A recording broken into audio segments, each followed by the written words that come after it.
What's up, everybody? Just a little video about how I got started at DJing. It was way back in circa '87. Yes, I was 17 years old. A buddy of mine who was older than me was head doorman, head bouncer at a bar by my house. And Wednesday nights they had bikini contest nights. So I talked to him, and he let me squeak in the door on Wednesday nights to watch a bikini contest. And then I'd out the door and I'd go so I wouldn't get him in trouble. Well, anyways, I saw the DJ there and how much fun he was having. His name is Greg. He still DJs out here locally where I live, in Santa Clarita, California. He did my wedding, as a matter of fact. I believe he did my dad's wedding, if I remember correctly. So he's been around. He's been doing it a long time. So, but anyways, back then I looked up at him. I saw how much fun he was having, and I decided, you know what, I may want to give that a shot. So I found a local company out here. Talked to them, went and applied with them.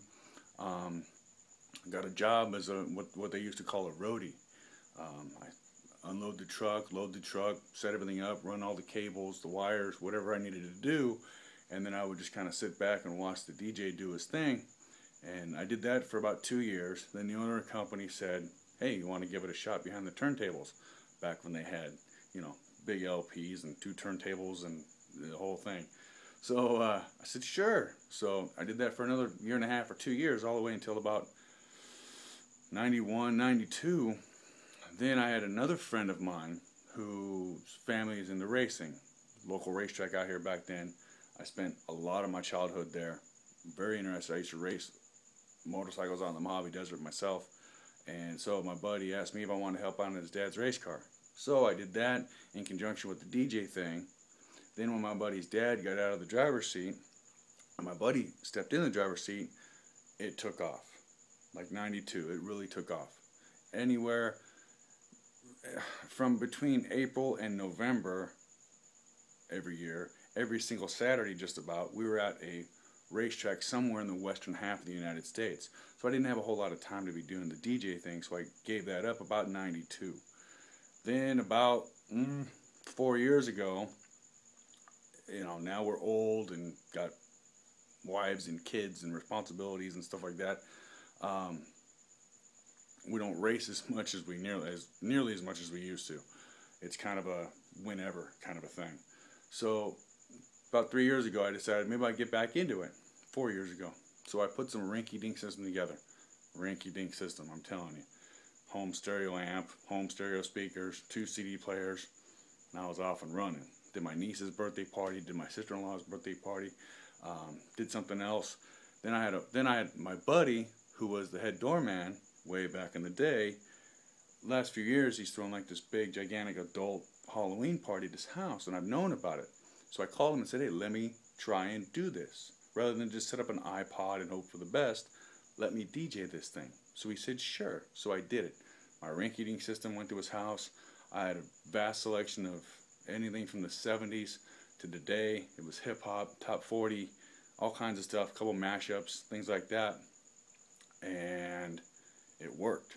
It worked, man. It was age range was mid-30s to mid to late 40s. Everybody is 80s children, late 70s, stuff like that, so it worked really good. Did it for free. They sent me 2 movie tickets as a thanks, but I did it for free. And that was kind of the kickoff, October of 2010. And so I decided, you know what, I'm going to buckle down, buy some new gear, and start burning CDs and getting stuff off iTunes and this and that. So that's what I've done, essentially. Let me switch arms because my arm is getting tired. But anyways, so that's kind of the deal. I'm still with CDs. I haven't transferred over to the digital laptop yet. I'm still old school, man. I started off with LPs. I got to physically think about what I'm going to play, go get it, and manually cue it up. I'm just kind of old school like that still. So, but it all works. So I've done about 20 gigs, 17 gigs, something like that. And I just started doing gig logs not too long ago, about a year ago. So that's how I got started way back in the day. And I took like a 20-year hiatus and then decided to get back into it. I do it now for extra money. I have a full-time job. The money's not needed. I do it for extra money for my kids. Whatever money I make doing the DJ thing, Those are my kids. I don't advertise. The only place I advertise on is Facebook, amongst my Facebook friends. And, you know, friends of friends need a DJ, and friends need a DJ, and stuff like that. So that's kind of how it works out for me. That's why I call myself the part-time mobile DJ, because I'm a part-timer. I don't do it full-time. So, but anyways, that's my story. I hope I didn't bore you. But like C. Smith, I believe his name is, said in the video that I'm responding to, I'm going to say the same thing. How did you get started? Later.